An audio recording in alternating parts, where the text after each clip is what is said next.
Welcome to Financial Literacy TV. Today we are reviewing Profiting from Cryptocurrencies by Marcus de Maria. We are looking at, are there any drawbacks to investing in cryptocurrency? Where there's blockchain, there's also bullshit. Overheard at a blockchain conference. There are several drawbacks to cryptocurrencies, especially with initial coin offering. This is a totally new and unregulated industry, meaning if you are hacked and someone takes your bitcoins, you will not be compensated. Also, new launches of coins are increasing, and no one knows which ones will vanish and which ones are here to stay. Due to this uncertainty, price swings of 30% in a single day, up or down, are not uncommon. Therefore, at the moment, only invest money you are willing to lose. Overall, there are 4 disadvantages of cryptocurrencies. Number 1. Lack of understanding about cryptocurrency. Number 2. Lack of consumer protection and guarantee. Number 3. Technical shortcomings. Number 4. The industry is still developing. Let's talk about lack of understanding about cryptocurrency. In most cases, people are still unaware of the digital currency world and the potential it holds. This is similar to when the usage of credit card was first announced, and the reception towards it was fairly similar to cryptocurrency. Back then, people wouldn't even think that paying for things using a mere card was possible, yet alone a whole new digital currency. Because it is different, and it doesn't involve cash directly, people shy away from it and constantly doubt its effectiveness. Additionally, it involves online access to make it work.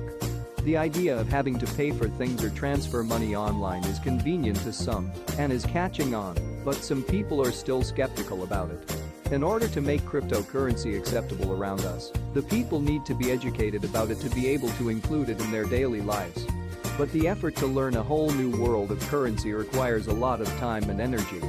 Most would think it is not worth their time because it is not commonly known anyway. Even though some businesses are accepting bitcoins, the list is significantly small compared to traditional currencies. This is probably due to the lack of knowledge. Both businesses and customers need to be educated.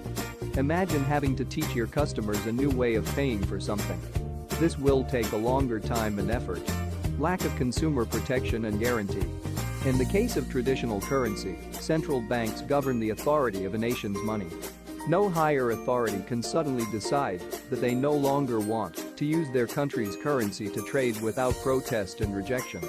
There are procedures to follow, documents to file, approvals, and many other protocols to follow. However, that is not the case with our digital currency. There is no central bank who governs Bitcoin, which means no one can guarantee its minimum valuation. The value of Bitcoin, for example, will fall tremendously should a major group of merchants decided to just discard Bitcoins and leave the system. This will inevitably leave other users who have invested thousands of dollars into Bitcoins in a major loss position. There is no one to contact to file these losses or rules to help compensate it. Another example is that, if you get charged but didn't receive the online movie tickets or flight tickets, you can always call bank service provider or go to the physical bank instead and declare your case. If you pay via Visa and can prove you didn't get your service, the credit card company will give you your money back. I remember paying £2,000 for a course that was not delivered. The guy just ran away with our money. Visa compensated us fully because we used their credit card. I was actually pretty impressed at the time and horrified, as I can imagine a lot of people putting in false claims. That is not how it works with cryptocurrency. First of all, this currency does not have a bank to negotiate and help you. There is no number that you could call and ask to speak to someone or email address. So, if you bought your goods using bitcoins, for example, and the merchant didn't send the items you purchased, there is nothing you can do to reverse the transaction or refund. You can't complain to the police or any relating authority for that matter. Cryptocurrency transactions are typically not reversible. Once you have sent the money to an address, you can't get it back. So make sure you double-check that you are sending coins to the right address and in the right currency. Therefore, the very appeal of the decentralized system of Bitcoin is a double-edged sword. Technical shortcomings. When online banking made its way into our lives, there was always the risk of a sudden server failure, power shortage, and even hardware lags. Similar to data corruptions or virus infections, if your hard drive crashes and your wallet file is corrupted, your Bitcoin is lost forever. There is nothing you can do to restore it, and those coins will be orphaned in the system. So remember, always make a backup to prevent this from happening. The industry is still developing. When things are still developing, they are prone to many risks. There are so many incomplete features that can be improved, but it takes a longer time to finalize them, especially if they have no physical form.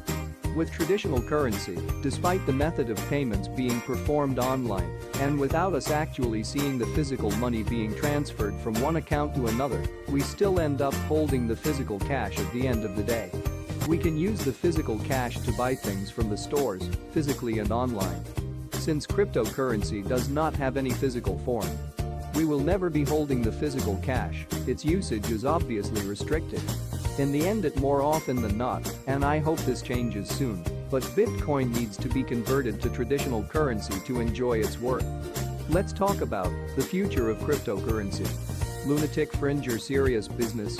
I do think cryptocurrency is here to stay. To suggest otherwise would be like saying the internet was a fad when it first started. Of course, hindsight is a great thing.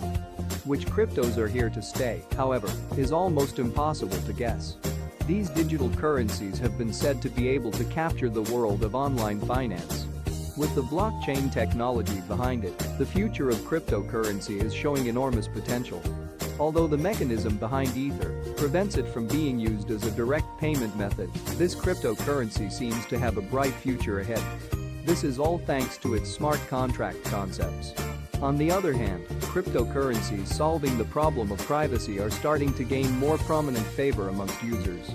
The growing level of acceptance of Bitcoin is clearly bringing this alternative currency to the mainstream. Some companies are genuinely considering investing in this currency, further fueling its journey to the world of financial currency. Consider this, 10 times more money was raised for initial coin offering than venture capital in 2017. More than 50 funds concentrating on cryptocurrencies have sprung up. All major VCs are now on board and investing before initial coin offering. Countries such as Japan have even formally accepted it as a currency. However, we need to differentiate between cryptocurrencies and the blockchain.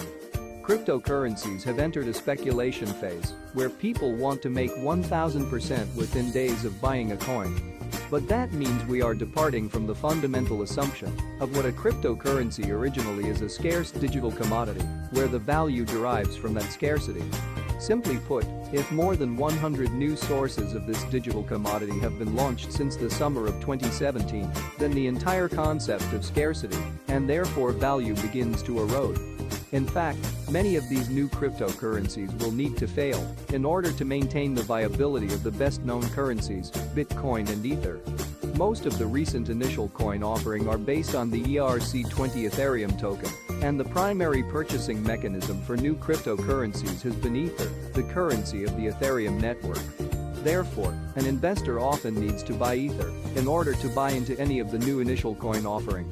But the crypto bubble of lesser-known currencies will have to pop at some stage, and some people are going to get burned.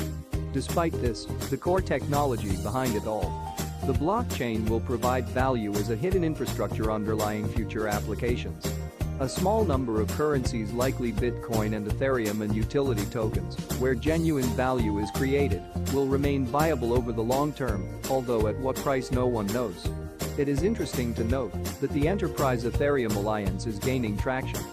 The Enterprise Ethereum Alliance, EEA, the world's largest open-source blockchain initiative, is an industry-supported consortium that aims to bring Ethereum to an enterprise-grade level by supporting, promoting, and building Ethereum-based technologies. The alliance has recently announced the addition of 48 new members. Thank you for watching Financial Literacy TV. Hit the subscribe button to stay in touch.